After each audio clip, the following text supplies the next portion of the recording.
रोज रोज त्याच त्याच भाज्या खाऊन कंटाळा आलेला असेल ना, तर हे झणझणीत असं रटरट करणार आहे ना बेसन करायचं आणि गरमागरम मस्त भाकरी बरोबर खायचं.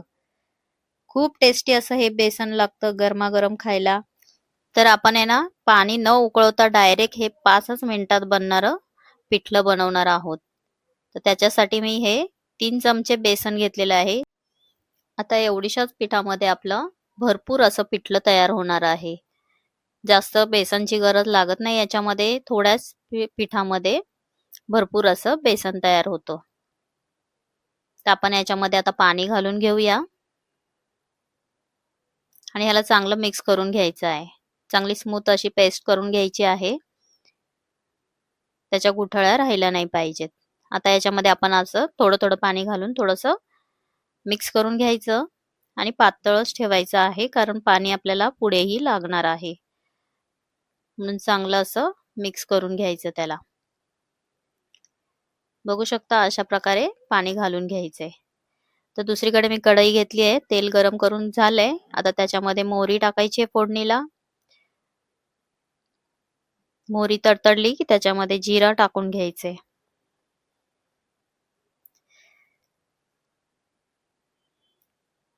कढीपत्त्याची पानं घालूया थोडीशी आणि एक बारीक चिरलेला कांदा घेतला आहे.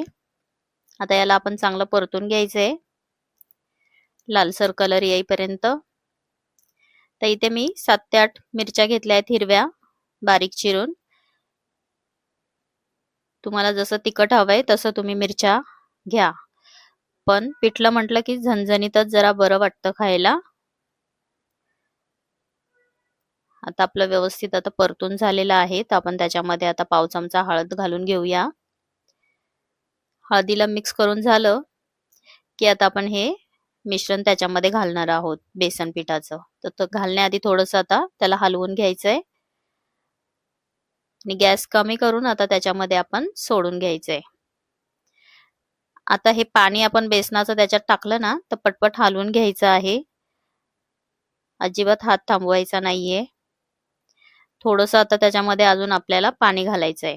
त्यामुळे आता ह्या वाटीतच मी आता पाणी घालून घेते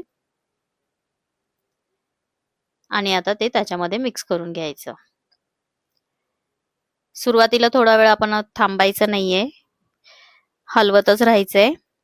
गरम पाण्याने टाकून आपण केलं ना, गरम पाण्यामध्ये पीठ सोडायचं म्हटलं की त्याच्या गुठळ्या राहतात. पण अशा प्रकारे केलं ना, गुठळ्या राहत नाहीत बघा. जरा 2 मिनिटं हलवलं की एकदम स्मूथ असं तयार होतं आपलं पिठलं.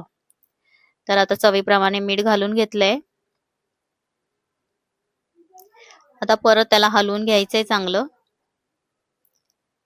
आता आपण त्याच्यावरती आहे ना 2 ते 3 मिनिटांसाठी झाकण ठेवूया. म्हणजे ते ना चांगलं शिजून निघेल. व्यवस्थित असं शिजून येईल चांगलं. 2 ते 3 मिनिटातच बघू शकता बेसन छान असं झालंय. म्हणजे त्याला कशी चकाकी येते ना, तेव्हा समजून जायचं की आपलं बेसन मस्त असं शिजलेलं आहे. असं रट रट करायला लागलं की आपलं बेसन हे तयार. तर मस्त अशी ज्वारीची भाकर घ्यायची आणि मस्त गरमागरम पिठलं बनवून खायचं. त्याच्यावरती आता हिरवी अशी कोथिंबीर भरपूर टाकायची आणि बघा आपलं पिठलं रेडी. तर तुम्ही अशा प्रकारे नक्की करून बघा. तुम्हालाही खूप आवडेल. कधी भाजी खायचा कंटाळा आलेला आहे, तर हे बेसन बनवायचं. 5च मिनिटात तयार होतं गरमागरम बेसन आणि भाकर. मस्त बेत तयार होतो.